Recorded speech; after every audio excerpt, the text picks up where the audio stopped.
ఎంతమంది వాక్యం చదువుతున్నారు రోజు? చదవట్లేదా మీరు? వాక్యం ఎంతమంది చదువుతున్నారు అంటున్నా.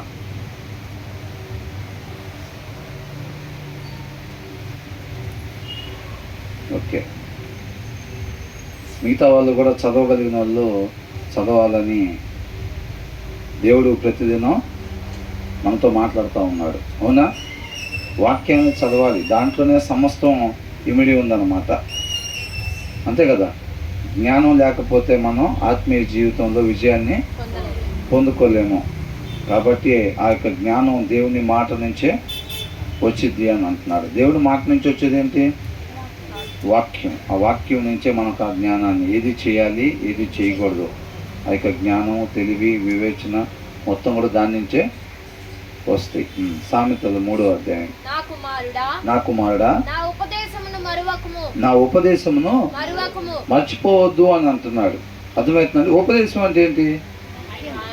వాక్యం. ఇప్పుడు చెప్పబడుతున్న దాన్ని ఉపదేశము అని అంటారు. అవునా? నా ఉపదేశాన్ని మర్చిపోవద్దు.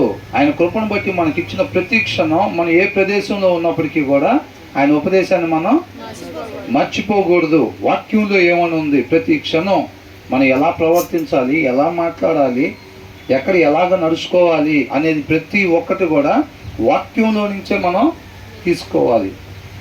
వాక్యం ఏం చెప్తా ఉంది, ఉపదేశం ఏం చెప్తా ఉంది అనేది పరిగణలోకి తీసుకొని దాంట్లో నుంచే నాన్న ఏం చెప్పాడు, అమ్మ ఏం చెప్పాడు, లేకపోతే ఇంకోటి వాళ్ళు చెప్పినా సరే దేంట్లో ఏం చెప్పాలి? వాక్యంలో నుంచే చెప్పాలి. కాబట్టి ప్రతి ఒక్కటి కూడా వాక్యంలో ఏముంది, వాక్యం ఎలా చెప్తుంది అనేది చూసుకొని దాని ప్రకారంగానే మనం నడుచుకోవాలి. కాబట్టి ఫెలోషిప్లో ఉన్నప్పుడు మాత్రమే కాదు, మనం ఇంటి దగ్గర ఉన్నా, పని దగ్గర ఉన్నా, ఎక్కడున్నా సరే ఏం మర్చిపోకూడదంట? ఆయన ఉపదేశాన్ని, వాక్యం ఏం చెప్తుంది అనేది మర్చిపోకూడదు.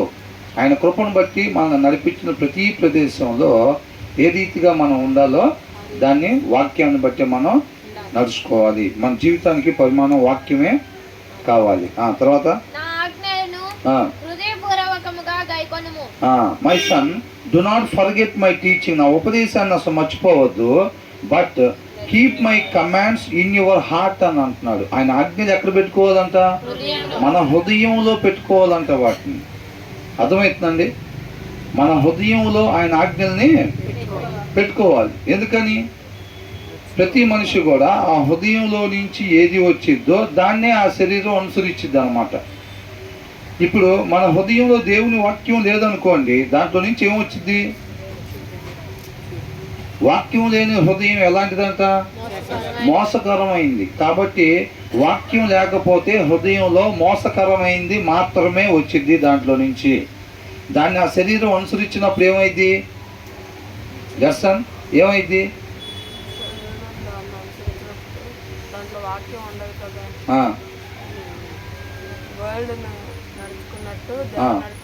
తన శరీర ఇచ్చను అంటే తన శరీర ఇష్టం ఏదైతే ఉందో, మోసపూరితమైంది ఆ హృదయంలో నుంచి ఏదైతే వస్తుందో దాన్ని ఆ శరీరం అనుసరిస్తూ ఉండిద్ది. కాబట్టి ఆయన మాటలంట, ఆయన ఆజ్ఞలు, ఆయన వాక్యం ఎక్కడ రాసుకోవాలంట? మనం హృదయంలో భద్రపరచుకోవాలి. కేవలం చెవుల వరకు వదిలిపెట్టేటట్టుగా ఉండకూడదు. మన హృదయం దాకా ఆ వాక్యం వెళ్ళాలి అని అంటే మన హృదయం సిద్ధపాటు కలిగి ఉండాలి. దున్నబడిన నేలలాగా మన హృదయం సిద్ధపాటు కలిగి ఉండాలన్నమాట. అప్పుడే మనకి ఆ వాక్యం ఉపయోగపడుతుంది. But keep my commands in your heart అని అంటే ఆయన ఆజ్ఞలు మన హృదయంలో ఉంచుకోవాలి. తర్వాత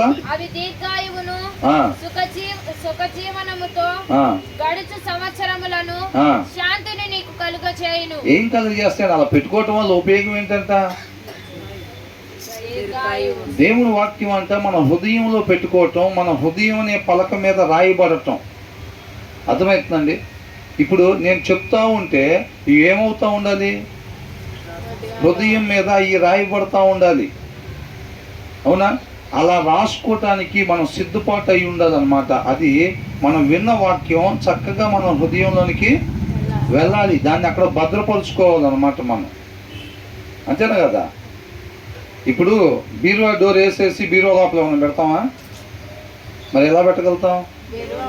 డోరు ఓపెన్ చేసుకొని మన హృదయంలో కూడా సిద్ధపాటు కలిగి ఉండాలన్నమాట. ఇది చాలా విలువైంది, నేను పోగొట్టుకున్న స్థితిని నాకు దయచేసేది, నన్ను రక్షించేది, ఇంతకన్నా విలువైంది ఈ భూమి మీద కూడా ఇంకేది లేదు అనుకునే దాన్ని ఎలా భద్రపరుచుకోవాలి? అవునా? అలాగా మన హృదయంలో దాన్ని భద్రపరుచుకుంటే ఏం చేసిద్దంటే అప్పుడు అది దీర్ఘాయువు. అంటే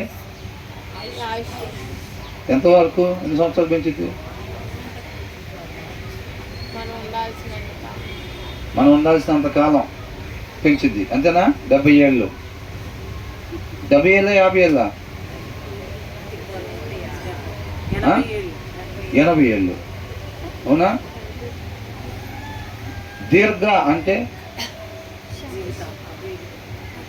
ఏంటి? ప్రొలాంగ్ అంటే ఏంటి? ప్రొలాంగ్ అని అంటారు. ఇప్పుడు ఎవరైనా ఏదైనా మాట్లాడుతున్నారు అనుకో, వాళ్ళు దాన్ని ముగించకుండా వాళ్ళకి దాన్ని చెప్తానే పోతా ఉంటే దాన్ని ఏం చేస్తారు? ఎందుకు అలా ప్రొలాంగ్ చేస్తున్నావు దాన్ని అని అంటారు. పొడిగిస్తున్నావు ఎందుకు?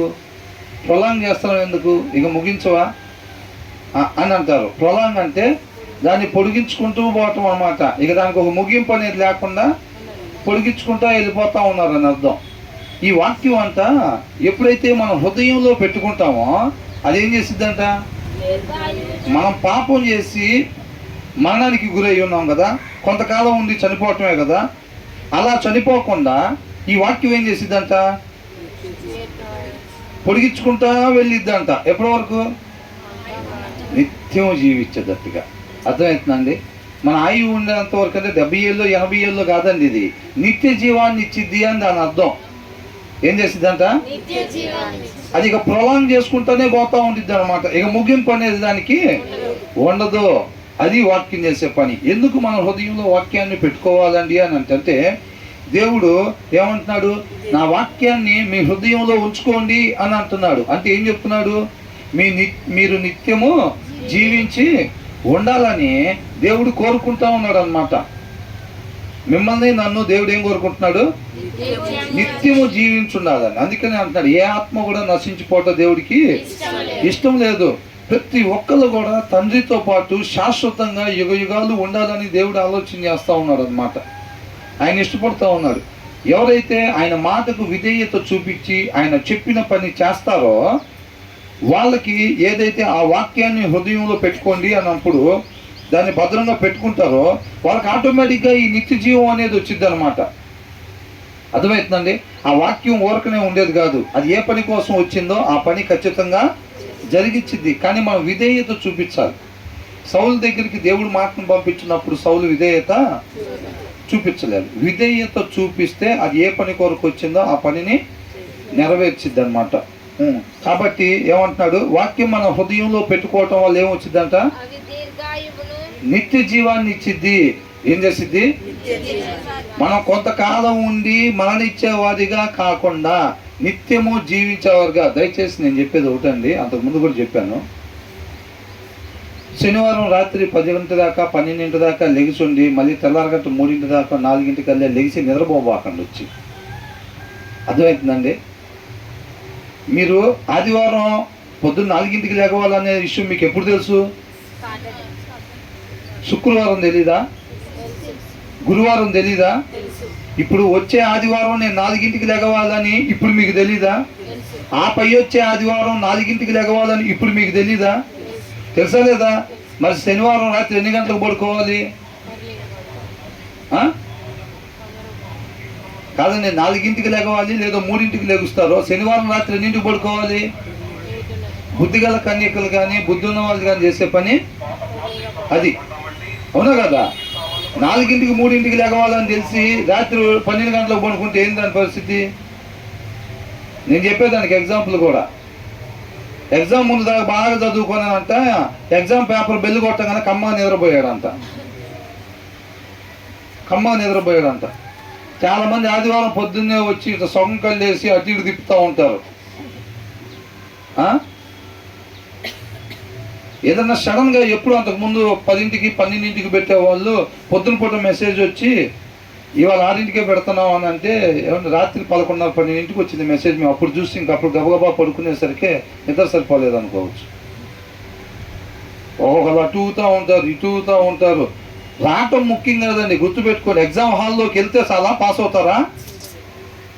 ఇక్కడికి మీరు వచ్చినంత మాత్రాన్ని ఏమీ ఉండదు, దాన్ని గుర్తుపెట్టుకోండి.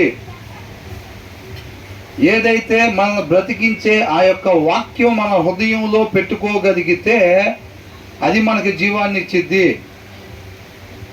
శరీరం సహకరించకుండా నిద్రను పెట్టుకొని నిద్ర ఆపుకుంటూ ఉంటే వాక్యం హృదయం దాకా వెళ్ళదు. మంచి సమయాన్ని వేస్ట్ చేసుకొని మిగతా టైం అంతా కానీ ఇప్పుడు అయిపోయిన తర్వాత మీరు ఎంత హుషారుగా ఉన్న ప్రయోజనం లేదు. దయచేసి ఈ ఫెలోషిప్ జరిగే అంతసేపు శరీరం సహకరించే దానికోసం మీరు దానికి సంబంధించిన నిద్ర ఎప్పుడు పోవాలో, ఆహారం ఎప్పుడు తినాలో వాటిని చూసుకొని బ్యాలెన్స్ చేసుకోండి. అర్థమవుతుందండి? నేను ఎవరన్నా ఒకరినిద్దరు గమనించినప్పుడే ఆ ప్రస్తావన వచ్చింది అనమాట. వాక్యం అంట మన హృదయంలో పెట్టుకుంటే ఏమిచ్చిద్దంట? నిత్య జీవాన్ని ఇచ్చిద్ది. అది మనం కొంతకాలం ఉండి మరణించే వారిగా కాకుండా ఆ జీవితాన్ని ఏం చేసిద్దంట? నిత్యము జీవించేటట్టుగా ఉంచిద్ది అని అంటున్నాడు. తండ్రి మాటను మానవుడిగా జన్మించిన యేసుక్రీస్తు వారు తన హృదయంలో అలా పెట్టుకున్నాడు కాబట్టి మరణానికి గురి కాకుండా, మరణం దగ్గర తన జీవితం ఆగిపోకుండా మళ్ళీ పునరుద్ధానుడై తిరిగి లేచి ఇప్పుడు కూడా జీవిస్తానే. ఎప్పటి వరకు జీవిస్తాడు? ఇక ఎప్పటికీ జీవించే ఉంటాడు అన్నమాట. అర్థమవుతుందండి? అది మనకెందుకు చెబుతున్నారు? మనం కూడా అలాగా ఉండాలి అని, సాధ్యము అని ఆయన వచ్చి చూపించాడు కదా. దారి చూపించిన తర్వాత కూడా ఇప్పుడు అక్కడ పెద్ద గుంట ఉంది, దాన్ని దాటి ఎలాగ అవతలకి వెళ్ళాలో చూపించిన తర్వాత కూడా పోయి గుంటలో పడితే ఏమంటారు?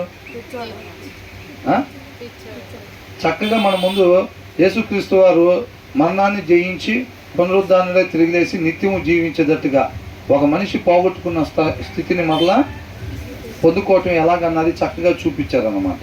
దాన్ని చూసిన ఎలాగా. కాబట్టి ఏం చేసిద్దంట? ఆ వాక్యం మన హృదయంలో పెట్టుకున్నప్పుడు అంట they will prolong your life many years అని అంటాడు. ఎన్ని ఇయర్స్ అంట? మెనీ ఇయర్స్ అంట. And bring you peace and prosperity. శాంతిని. మనకి ఎప్పుడు శాంతి? మనకి ఎప్పుడండి శాంతి? ఇశ్రాయేల్ కనాన్లోకి వెళ్ళినప్పుడే ఆ విశ్రాంతి వస్తే నేడనే దినం అని చెప్పి రాయబడదు అని చెప్పి కీర్తనలో ఉంది కదా. నేడనే ఒక దినం రాశారు అని అంటే ఇంకా విశ్రాంతి మిగిలే ఉన్నది అని చెప్పి అర్థం. నిత్య జీవంలోకి ప్రవేశించినప్పుడే విశ్రాంతి. ఈ కొంతకాలం జీవించినప్పుడు అంటే మనకి ఏమొస్తాయి అంట? శ్రమలు వస్తాయి. శాంతి వచ్చిద్దా? శాంతి ఎప్పుడు వచ్చింది? నిత్య జీవంలోకి ప్రవేశించిన తర్వాత శాంతి వచ్చింది. కాబట్టి అక్కడికి ప్రవేశించాలి అని అంటే ఏం చేయాలంట? ఆయన వాక్యం మన హృదయంలో మొదటి వచనంలో అదే అంటున్నాడు. ఏమంటున్నాడు? But keep my commands in your heart అని అంటున్నాడు. నీ హృదయంలో నా వాక్యాన్ని ఉంచుకున్నట్లయితే గనక నీకు దీర్ఘాయువు, సుఖ జీవనంతో గడిపే. అంటే ఎప్పుడు ఆ సంవత్సరాలు? నిత్య జీవంలో వస్తాయి అన్నమాట.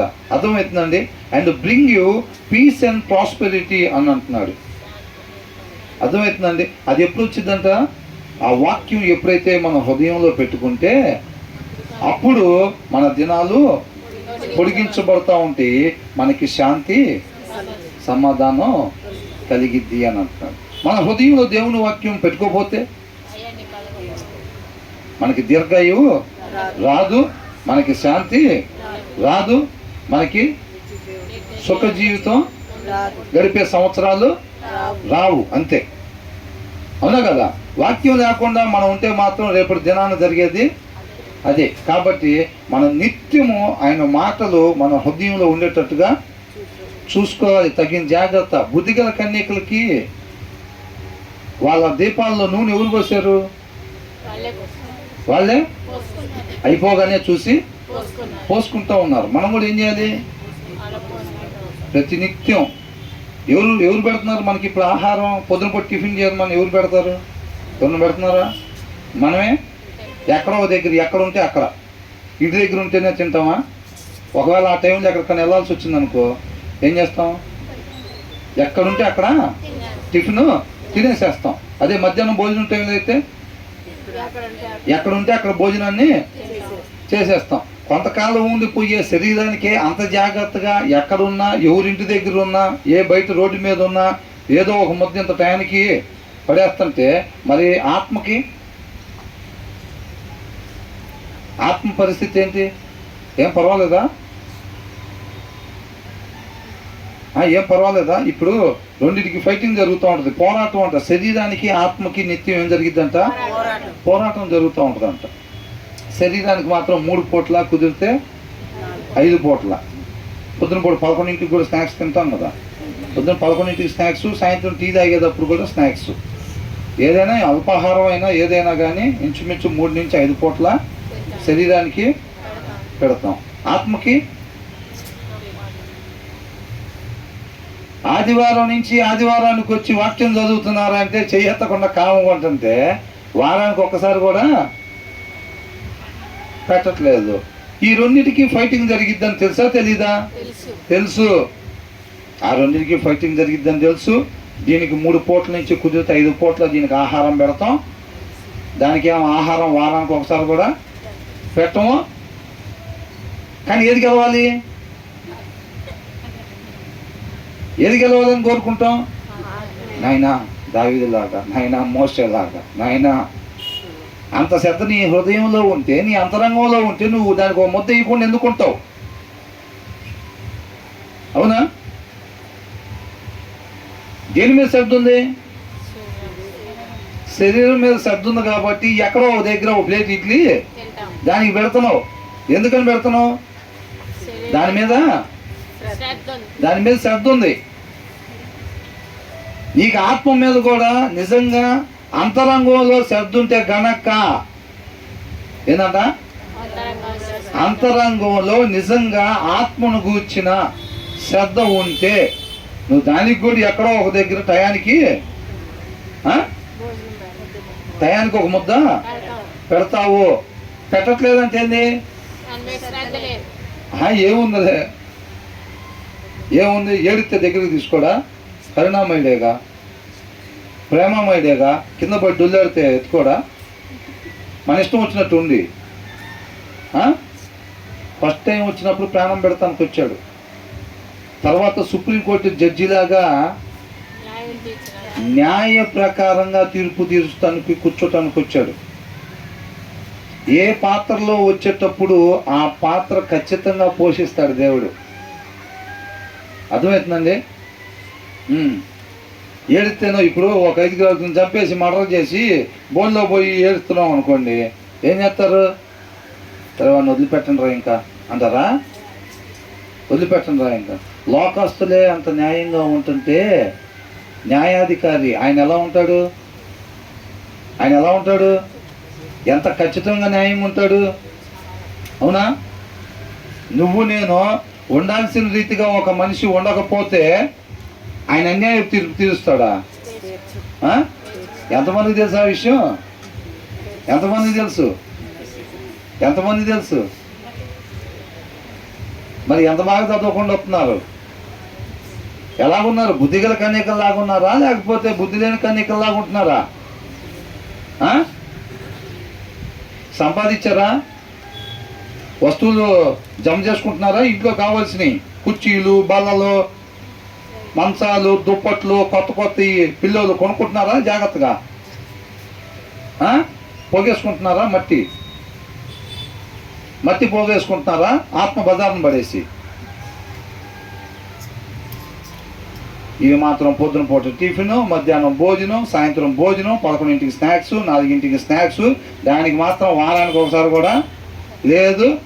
నిత్యము శరీరానికి ఆత్మకి పోరాటం జరుగుతూ ఉంటుంది. గెలవాల్సింది మాత్రం ఆత్మే. నిత్య జీవంలో ఎవరెవరికి కావాలి? ఇల్లు చేయొద్దండి.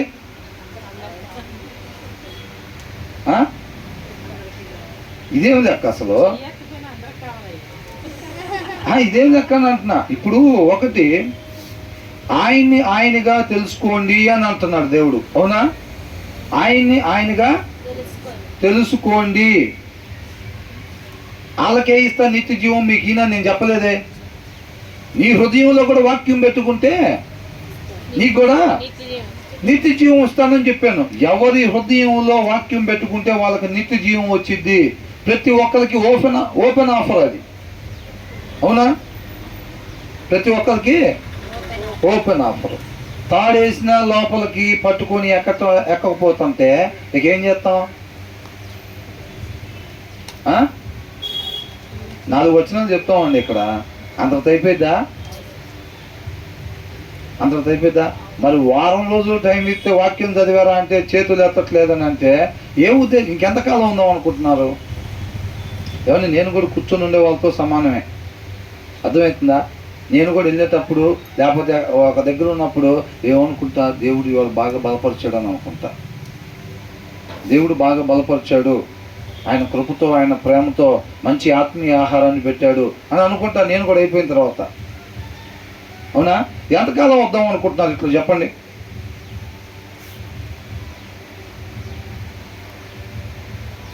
ట్యాప్ ఎన్నిసార్లు తిప్పినా ప్రయోజనం లేదు. ట్యూబ్ ఎక్కడ మడతపడిందో దాన్ని సరి చేసుకుంటే ప్రయోజనం.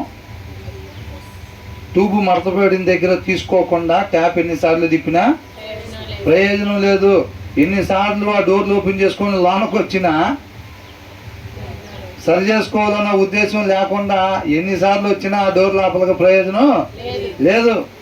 ఆ ఉద్దేశంతో ఒక్కసారి వస్తే చాలు, ట్యూబ్ మడతపడిన దగ్గర సరి చేసుకొని ఒక్కసారి తిప్పితే చాలు ట్యాపు. అవునా? చెప్తుంటే చక్కగా వింటున్నారు. ఏంటంటే keep my commands in your heart. నా వాక్యం నీ హృదయంలో పెట్టుకో. అది నువ్వు కొంతకాలం ఉండి మరణించేవాడిగా కాకుండా నీకు నిత్య జీవాన్ని శాశ్వతంగా నువ్వు జీవించేవాడిగా, తండ్రితో పాటు యుగాలు ఉండేవాడిగా, నువ్వు పోగొట్టుకున్న స్థితిని మరలా నీకు అది దయచేసిద్దని చక్కగా చెప్తున్నాడు. అవునా? అయినా ఏం చేస్తాం? ఇంటికి వెళ్ళి అక్కడ పెట్టడం, మళ్ళీ ప్లేట్ తీసుకోవటం, దాంట్లో శరీరానికి కావాల్సింది మళ్ళీ పెట్టడం, మళ్ళీ తింటాం. అంతేనా? బైబిల్ మాత్రం 1 గంట అయినా తీసేది లేదు, 4ంటికైనా తీసేది లేదు, 7:30, 8ంటికి భోజనం డిన్నర్ చేసే టైంలో కూడా తీసేది లేదు. ప్లేట్ మాత్రం టయానికి తీస్తాం అంతే. ఆ పక్కన అలమరలో ఉన్న బైబిల్ మాత్రం తీసేది లేదు, ఈ అలమరలో ఉన్న ప్లేట్ మాత్రం టయానికి తీస్తాం. శరీరానికి టయానికి పెడతాం. కొంతకాలం ఉండిపోయేదానికి, ఇది మళ్ళీ ధూళిలో కలిసిపోయేదానికి ఏం చేస్తాం? టయానికి. ఈ విలువైన దానికి ఏం చేస్తాం? విలువైన దానికి మాత్రం ఆహారం ఉండదు. ఈ 2 పోరాటం పడితే మాత్రం ఆత్మే గెలవాలి. ఎవరు అట్లా అనుకునేది? అయితే పని ఎవరిని మోసం చేస్తున్నాం? మనల్ని మనమే మోసం చేసుకుంటున్నాం. ఎవరినో మోసం చేయట్లా, మనల్ని మనమే మోసం చేసుకుంటున్నాం. కాబట్టి విలువైంది ఏదో గ్రహించుకొని దానికి కావాల్సిన ఆహారాన్ని మనం పెట్టుకునేవారుగా ఉండాలన్నమాట. శరీరం ఇచ్చింది దాని కొరకే. అర్థమవుతుందండి? శరీరం ఇచ్చింది దాని కొరకే అని అందుకని అంటున్నాడు, నా వాక్యాన్ని నీ హృదయంలో పెట్టుకో. అది ఏం చేసిద్దంట? They will prolong your life many years అని అంటున్నాడు. నువ్వు కొంతకాలం ఉండి చనిపోయేవాడిగా కాకుండా నువ్వు ఎప్పటికీ జీవించేవాడిగా నీ దినాలని అది పొడిగిస్తూ ఉంటుంది అని అంటున్నాడు. అర్థమవుతుందండి? అంత మాత్రమే కాదంట, and bring you peace and prosperity. నీకు శాంతి కలుగు చేస్తారు. అవునా? శాంతిని కలుగు చేస్తారు అంటే నిత్య జీవాన్ని నడిపించేది అంటున్నాడు. తర్వాత ఏమంటున్నాడు? ఇది కండిషన్ అండి, దేవునితో నడవటము అని అంటే. ఇప్పుడు మనం చెప్పుకున్నాం కదా, సొలొమోనుతో చెప్పినట్టుగా, నీవు నా ఆజ్ఞలను నా కట్టలను గైకొనిన ఎడల. అర్థమవుతుందా? గైకొనిన ఎడల ఏం చేస్తాడంట?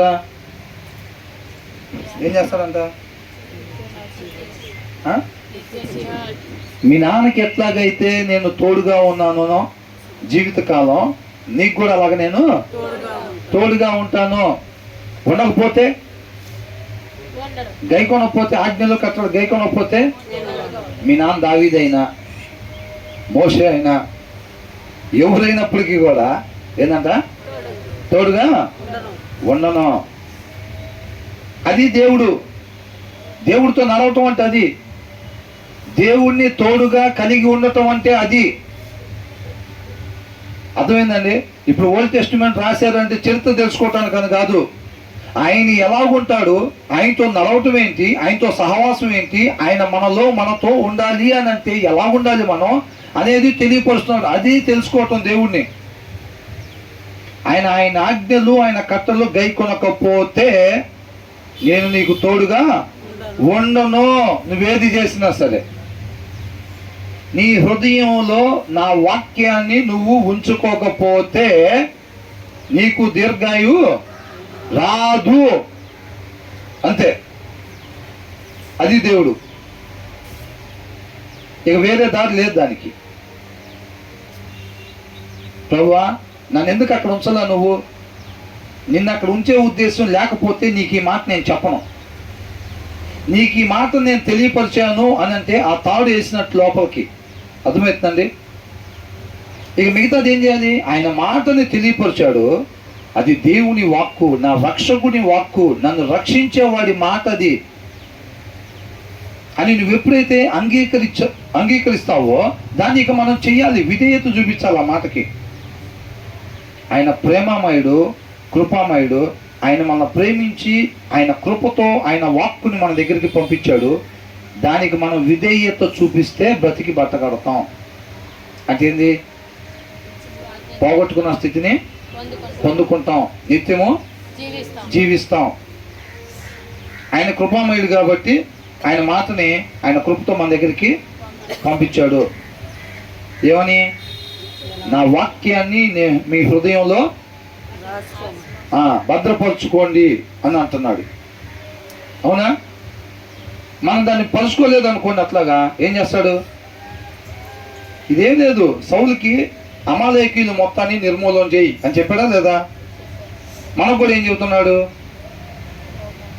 నా వాక్యాన్ని మీ హృదయంలో ఉంచుకోండి, భద్రపరచుకోండి.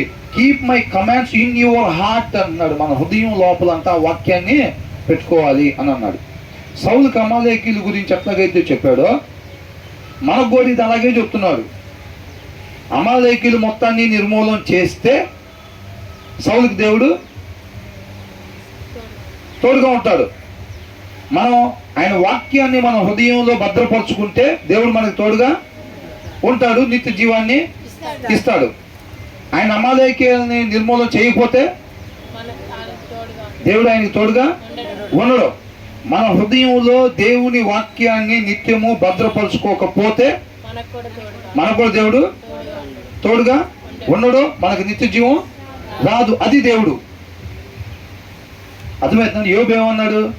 వాళ్ళు చెప్తే విన్నాను నీ గురించి, ఇప్పుడు నేను నిన్ను కన్నులారా చూస్తున్నాను అన్నాడు. సుడిగాల్లో నుంచి దేవుడు మాట్లాడాడు. అంతే, సుడిగాల్లో నుంచి దేవుడు మాట్లాడాడు. యోబు ఏమన్నాడు? నేను నిన్ను కన్నులారా చూస్తున్నా. ఫిజికల్గా చూడటం కాదండి, ఆయనగా తెలుసుకోవటం, దేవుని చూడటం. అర్థమవుతుందండి? ఏదో అనుకుని నీతి మంత్రి నాకు శ్రమ రాకూడదు, ఎందుకు రప్పించావు, నువ్వు తప్పుడోడి నేను కాదని అన్నాడు యోబు. నాతో మాట్లాడాలని అంటున్నావు కదా, సరే అని దేవుణ్ణి తాను కనపరుచుకున్నాడు అనమాట. నేను భూమి పునాదులు వేసినప్పుడు ఎక్కడున్నావు, నీకు అన్నీ తెలుసు కదా, పలానాది అని చెప్పి ప్రశ్నలు చేస్తే ఒక్కదానికి కూడా సమాధానం యోబుకి తెలియదు. ఓహో, ఇది దేవుడు. ఆయనగా తెలుసుకున్నాడు. సత్యాన్ని తెలుసుకోవటం అన్నమాట. సత్యాన్ని చూడటం, దేవుని చూడటం. అర్థమవుతుందండి? దేవునితో సహవాసం అంటే అది. మనం వచ్చేసి శుక్రవారం వచ్చినంత మాత్రం దేవునితో సహవాసం కాదు, ప్రార్థన చేసినంత మాత్రం దేవునితో సహవాసం కాదు. అబ్రహాం దేవునితో నడిచెను అని ఉంది. ఏందనుకుంటున్నారు నడవటం? ఇది చెయ్యి అని అన్నాడు. నిన్న మనం ధ్యానించుకున్నాం. ఏమని 2వ అధ్యాయంలో ఉంది కదా. 2వ అధ్యాయంలో ఏమనుంది? ఇదిగో, నా కుమారుడా నీవు నా మాటలను అంగీకరించి దాచుకొనిన ఎడలా. దాచుకోకపోతే ఈ కింద చెప్పేది ఏది నీకు రాదు. అది దేవునితో నడుచుకోవటం అంటే ఏంది? అంటే అబ్రహాం ఏం చేశాడు?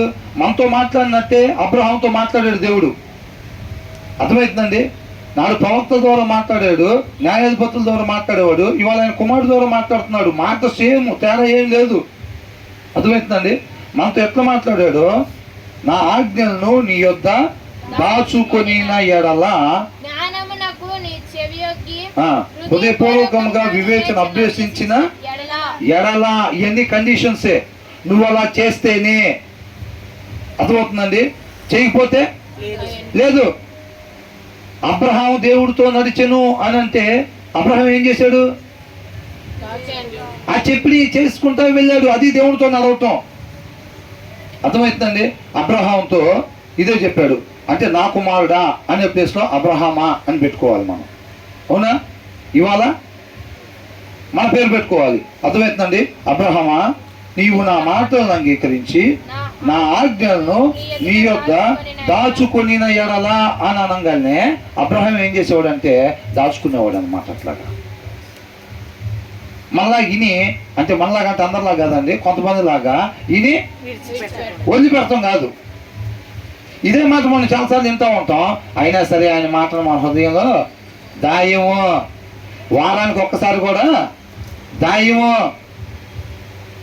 పక్క నలమరలో ఉన్న ప్లేట్ 5 సార్లు తీస్తాము, తింటాము, కడుగుతాము, పెడతాము తప్ప దీన్ని మాత్రం తీయము. నిత్యము ఆ రెండింటికి పోరాటం జరుగుతూ ఉండిద్ది. గెలవాల్సింది మాత్రం ఆత్మే. అట్టట గెలిచిద్దండి, నాకేం సంబంధం లేదు, అది నాకేం తెలియదు. గెలవాల్సింది మాత్రం ప్రభువా. అది కాదమ్మా, నేను చెప్పాను కదా, నేను న్యాయానికి విరుద్ధంగా నేను ఉండలేను, నేను చేయలేను, తెలుసు కదా నీకు అంటే నాకు అయ్యేది ఏం తెలియదు ప్రభువా. ప్రాణం పెడితే అయిపోయింది అనుకున్నావా? ఏంటంట?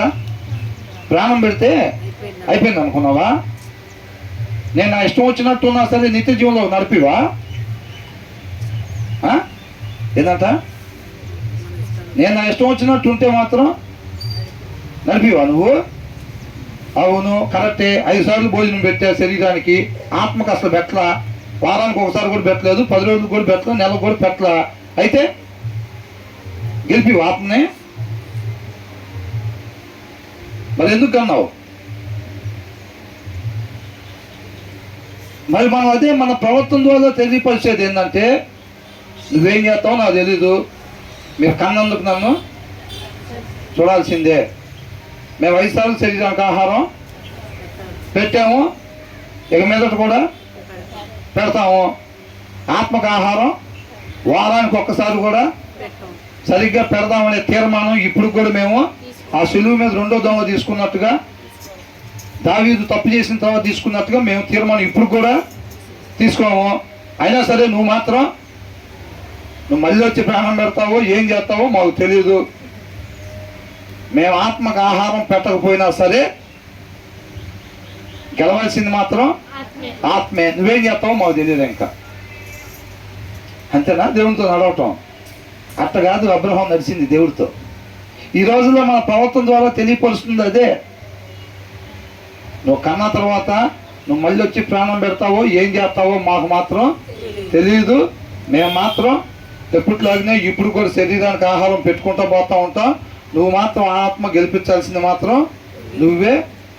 రేపు మేము నరకంలో పోయినా సరే నువ్వు గెలిపిపోవటం వల్లే మేము ఇక్కడికి వచ్చామని మొత్తం జనానికి చెబుతాం. మేము ఏంటంట? ఏం చెబుతారంట? నరకంలో పోయి ఏం చెబుతారంట? దేవుడు గెలిపిపోటు కానీ వదిలిపెట్టారండి రోడ్డు మీద. ఏంటంట? కానీ రోడ్డు మీద వదిలిపెట్టారండి అని చెప్తాం మేము పోయి. తల్లిదండ్రులు మీరు చాలా లేదా పిల్లలు ఈ రోజులు అవి చెప్పేవాళ్ళు. ఎన్నిసార్లు చెప్పుంటారు? వారి గుమ్మంది అతను, రే వద్దురా, నీకు ఆ సమాసాలు వద్దురా, అలవాట్లు వద్దురా, మా నాయన కదా, ఆ బంగారం కదా వద్దురా అని అంటే విన్నాడా? వినకుండా, విధేయత చూపించకుండా ఎన్నిసార్లు చెబుతున్నాడు, నాన్న బంగారం చదువురా, వాక్యం చదువురా, అదేరా నేను అక్కడ పంపించేది, నువ్వు నిత్యం బతుకుండాలని నా కృపను బట్టి నా ప్రేమతో నీ దగ్గరికి ఆ మాటను పంపించాను రా, తోసేవాకరా ఆ మాటని అని అంటుంటే మనం ఏం చేస్తాం? విధేయత చూపిస్తామా? ఆహా ఆహా. అవునా? ఏం చెబుతాం మళ్ళీ? ఎన్నిసార్లు వచ్చావు ప్రభువా, బుధవారం, శుక్రవారం వర్షంలో ప్రభువా, రాలేదా ప్రభువా, గెలిపించావా ప్రభువా?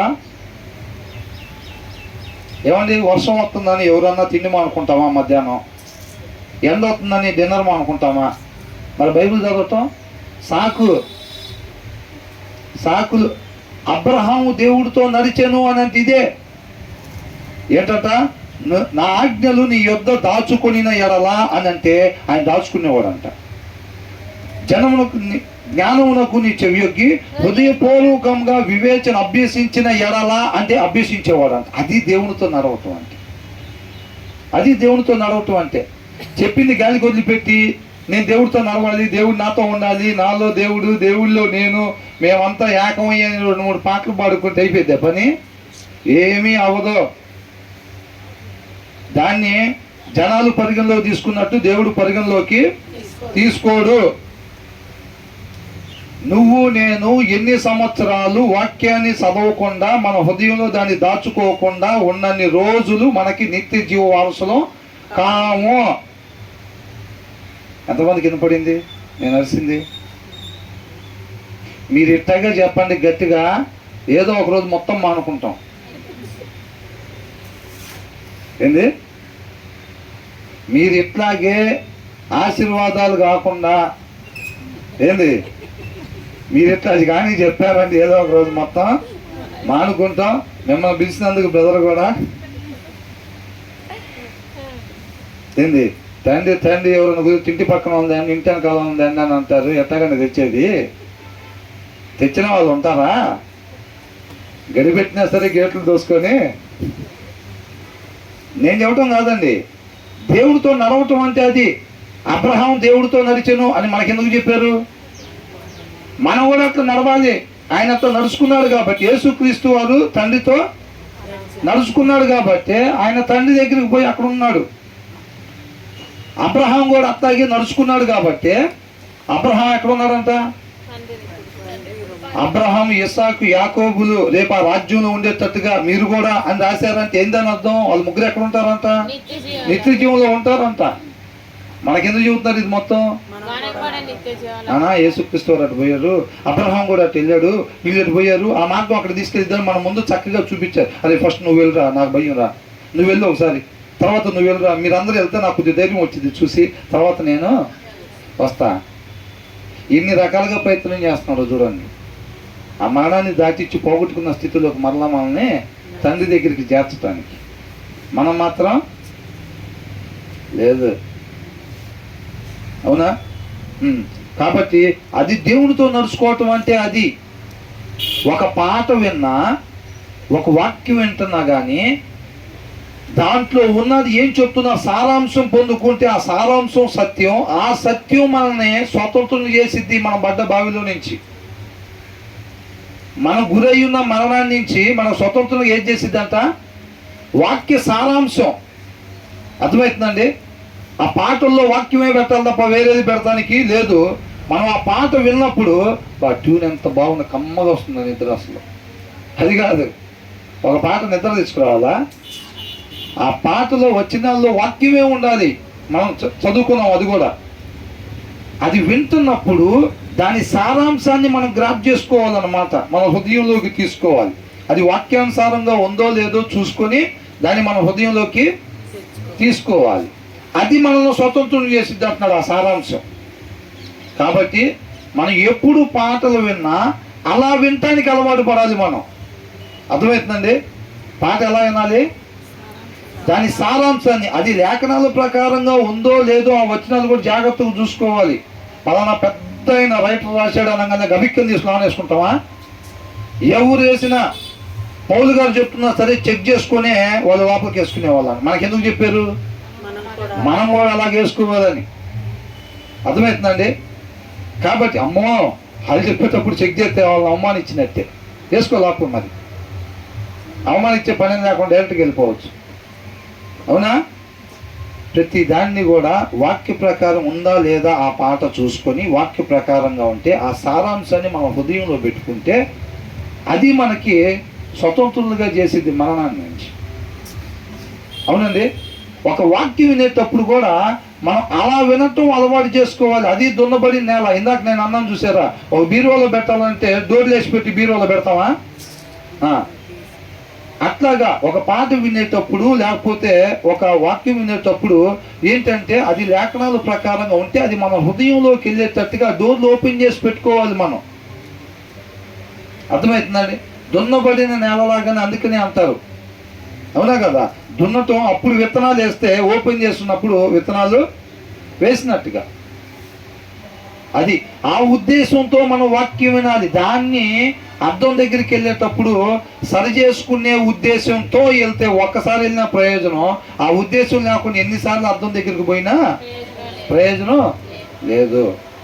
అది మనం ఇన్ని సంవత్సరాలు ఉంటున్నామని కాదు, దేవునితో నడుస్తున్నామా, రేపు నిత్య జీవానికి వారసులు ఉంటున్నామా, నువ్వు దేవునితో నడుస్తున్నావు, ఆయన మాటకు విధేయత చూపిస్తున్నావు, ఆయన రక్షకుడు, ఆయన మాట అది, ఆయన మాట నేను అనుసరించానంటే నేను రక్షింపబడతాను అని అంటే మన ప్రవర్తన ద్వారా తెలియపరచాలంట.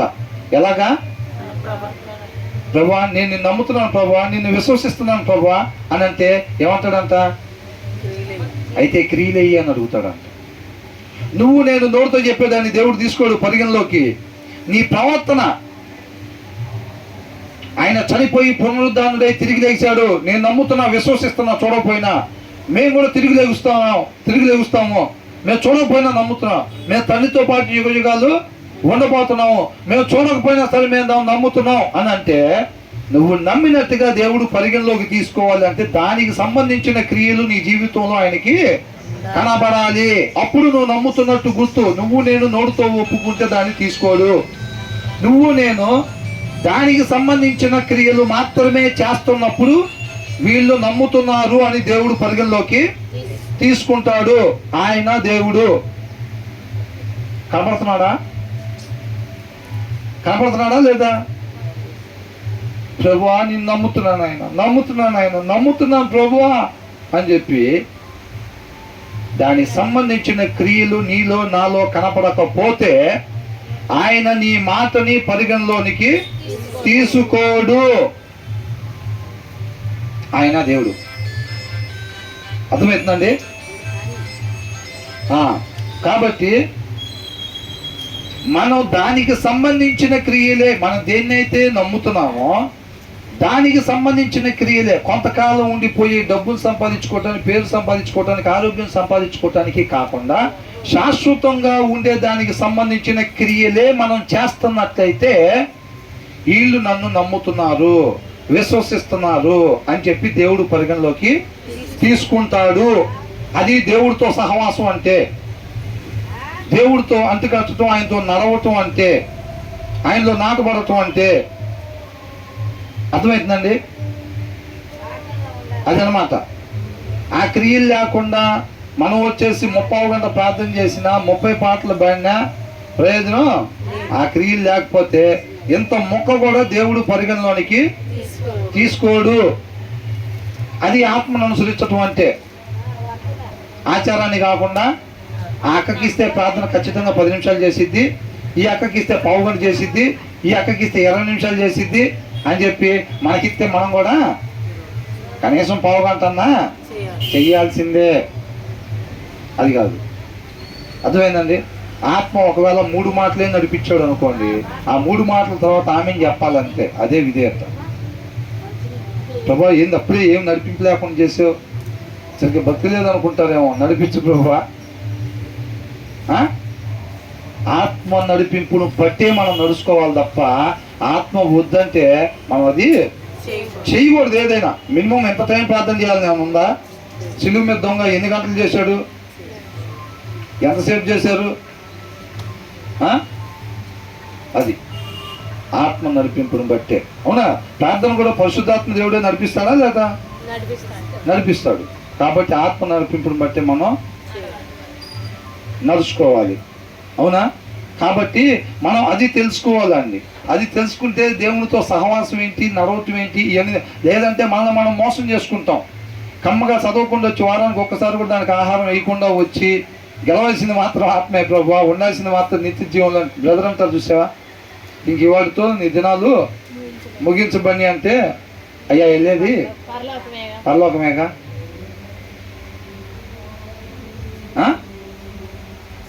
అంతేనా ఉండేది? ఎవరిని మోసం చేసిందామా? ఆమె మోసం చేసుకుంది. దయచేసి అలాగా మనం ఉండకూడదని ఆ కృపామయుడు ఆయన కృపను బట్టి మనకు తెలియపరుస్తున్నాడు ముందే. అవునా? తర్వాత ఏమన్నాడు? వాక్యం అంట మొదటి వచనంలో ఉంది, నా ఉపదేశమును మరువకము, నా ఉపదేశాన్ని నువ్వు ఎక్కడున్నా మర్చిపోబాక. అర్థమవుతుందండి? ఎక్కడ ఉన్నాక వాక్యాన్ని అనుసరించాలి? ఫెలోషిప్లో అయినా, ఇంటి దగ్గరైనా, లేకపోతే ఆఫీస్లో అయినా. ఆయన కృపను బట్టి మనకిచ్చిన ప్రతి క్షణం మనం ఎక్కడున్నా సరే దేన్ని మర్చిపోకూడదంట? ఉపదేశాన్ని మర్చిపోబాకు. నేను ఇచ్చిన ప్రతి క్షణం కూడా, ఆయన కృపను బట్టి మనకి ఇచ్చిన ప్రతి క్షణం కూడా వాక్యంలో ఏమని ఉంది, ఎలా ఉండమని ఉంది, దాన్నే పరిగణలోకి తీసుకోవాలి తప్ప దాంట్లో నుంచి కాకుండా వేరొక దాంట్లో నుంచి తీసుకొని మనం ఒక్క క్షణం కూడా గడపడానికి వీల్లేదు. అలా గడిపితే మాత్రం తేడా పడిద్ది అంటున్నాడు. అవునా? తప్పుడు దారిలోకి మనం వెళ్ళిపోయినట్టే అంటున్నాడు. కాబట్టి నా ఉపదేశాన్ని మీరు మర్చిపోవద్దు ఎప్పుడు కూడా. నా ఆజ్ఞలు మీ హృదయంలో ఏం చేయాలంట? ఆయన వాక్యాన్ని మన హృదయంలో దాచుకోవాలి అని అంటున్నాడు. Keep my commands in your heart అని అంటున్నాడు. భద్రపరచుకోండి, అప్పుడు they will prolong your life అని అంటున్నాడు. నీ దినాలు మరణం దగ్గర ముగిసిపోకుండా ఏం చేస్తాడంట? పొడిగిస్తానే ఉంటాడంట. ఎప్పటి వరకు? నిత్యము ఉండేటట్టుగా అనమాట. అర్థమవుతుందండి? ఎప్పుడు? ఆయన వాక్యం మన హృదయంలో. బుద్ధిగల కన్యకలు దీపంలో నూనె ఎప్పుడెప్పుడు ఉంచుకున్నారు? ఎప్పుడు ఉండేటట్టు చూసుకున్నారు వాళ్ళు. మనం కూడా ఏం చేయాలంట? మన హృదయంలో వాక్యం ఎప్పుడు ఉండేటట్టుగా చూసుకుంటే అప్పుడు ఏమొచ్చిందంట? నిత్యం మరణం దగ్గర ఆగిపోకుండా నిత్యం వెళ్ళేటట్టుగా అది నడిపించిద్ది. And bring you peace and prosperity. నీకు శాంతిని ఇంకేం చేసిద్దంట? సుఖ జీవనంతో గడుచు సంవత్సరంలో సుఖ జీవనంతో మనం గడిపే సంవత్సరాలు ఎప్పుడు వస్తాయి? ఇక్కడ ఉన్నాగా సుఖ జీవితం వచ్చిద్దా? ఇక్కడ ఉన్నాక ఏమొచ్చిద్దంట? కొంతకాలం మీకు శ్రమలు, తర్వాత సుఖ జీవంతో గడిపే సంవత్సరాలు. అయ్యేనా? అవి రావాలి అని అంటే ఏం చేయాలి? వాక్యం మన హృదయంలో ఉండాలి. అర్థమవుతుందండి? ఆయన చెప్పిన మాట దాన్ని మన హృదయంలో పెట్టుకోకుండా, ప్రభువా మొదటి వచనం మాత్రం నేను చేయను, రెండవ వచనం మాత్రం నాకు ఈ ప్రభువా అంటే అలాగా ఇవ్వడో. మనం కోరుకునేది అదే. ప్రభువా దయచేసి అది మాత్రం చెప్పబాకు, వాక్యం చదవమని మాత్రం చెప్పబాకు ప్రభువా అని అంటున్నాడు. ఈయన మొదటి వచనంలో చెప్తున్నాడు, వాక్యం మీరు చదివితే మీ హృదయంలోకి వెళ్ళితే అదే మీకు నిత్య జీవాన్ని తెచ్చేది అని అంటున్నాడు. ఫస్ట్ది మాత్రం చేయను ప్రభువా, రెండోది మాత్రం నాకు ఇచ్చేసేయి. రెండోది ఏంటంట? రెండోది ఏంటిది? నిత్య జీవం. నిత్య జీవం కావాలి, శాంతి కావాలి, సుఖ జీవనంతో గడిపే సంవత్సరాలు కావాలి. ఫస్ట్ది మాత్రం చేయము అంటే రాదు. అది మనల్ని మనం మోసం చేసుకుంటున్నట్టే. అర్థమవుతుందండి? ఎంతమందికి అర్థమైంది అది? నిత్య జీవం ఎంతమందికి కావాలి? శాంతి ఎంతమందికి కావాలి? సుఖ జీవనంతో గడిపే సంవత్సరాలు ఎంతమందికి కావాలి? కొంతమంది చెయ్యి ఎత్తడం కూడా ఎంత ప్రాబ్లం అవుతుంది. చెయ్యి కూడా ఎత్తను ప్రభువా, కానీ నువ్వు మాత్రం నిత్య జీవానికి తీసుకెళ్ళాలి. వాక్యం చదవను, ఆత్మే గెలవాలి. చెయ్యి కూడా ఎత్తను, నిత్య జీవంలో ఉండాలి. అదేందమ్మా అంటే మరి కన్నావుగా. ఏంటంట?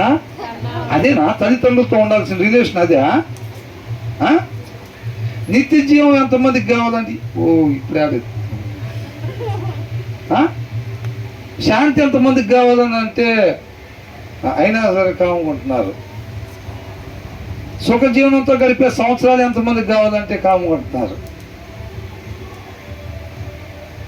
ఎంతమందికి కావాలి నిత్య జీవం? శాంతి ఎంతమందికి కావాలి? సుఖ జీవితంతో ఉండే సంవత్సరాలు ఎంతమందికి కావాలి? మరి కావాలంటే ఏం చేయాలంట? వాక్యం మన హృదయంలో భద్రపరచుకోవాలి. అప్పుడు ఇది వచ్చిందంట. అలా భద్రపరచుకోకపోతే ఇది రాదు. అది దేవుడు. అర్థమవుతుందండి? ఇంతతో ముగిద్దాంలేండి. ఎందుకంటే ధ్యానించుకునేది ఒక్క మాట అయినా సరే, అవన్నీ తర్వాత ధ్యానించుకునేటప్పుడు ఒక్క మాట అయినా సరే చక్కగా మనం ధ్యానించుకోవాలి. అర్థమవుతుందండి? చక్కగా 8:45కి నేను తీసుకుంది 8కి అండి, 8:45కి క్లోజ్ చేద్దామని అనుకున్నాను. కాబట్టి మనం అందరం కూడా వాక్యాన్ని తప్పనిసరిగా ధ్యానించండి. దయచేసి వేరేలాగా అనుకోవద్దు. చూసి చూడనట్టుగా పోతే వీళ్ళ దగ్గర మంచోడు కనిపించుకుంటాననే ఆలోచన, ఉద్దేశం దేవుడు కలగజేయట్లేదు. ఏదైనా సరే చెప్పాల్సిందే చెప్పాలి. మిలిటరీ ట్రైనింగ్ ఎందుకు అంత హార్డ్గా ఉంటుంది అని అంటే, రేపు అలాంటి పరిస్థితులు వాళ్ళు యుద్ధంలో ఎదుర్కొన్నప్పుడు వాళ్ళు జయాన్ని పొందుకోవటానికి, ఒకవేళ వాళ్ళు బురదలో నుంచి వెళ్ళాల్సి వచ్చినా, ఫెన్సింగ్లో నుంచి దూరి వాళ్ళ ప్రాణాలు కాపాడుకోవాల్సి వచ్చినా, అవతల వాళ్ళ మీద అటాక్ చేయాల్సి వచ్చినా, ఏదైనా సరే ఆ సిద్ధపాటు వాళ్ళు ముందే చేస్తారన్నమాట. చెప్పకపోతే మీకు మేలు చేసినట్టు కాదు, చెప్పటం వలన మేలే కలుగుతుంది. అవునా కదా? మొత్తం చెప్పేది ఆయనే. సమస్త మహిమ ఘనత ప్రభావం దేవునికి మాత్రమే కలగాలి. ఒకసారి ఓకే.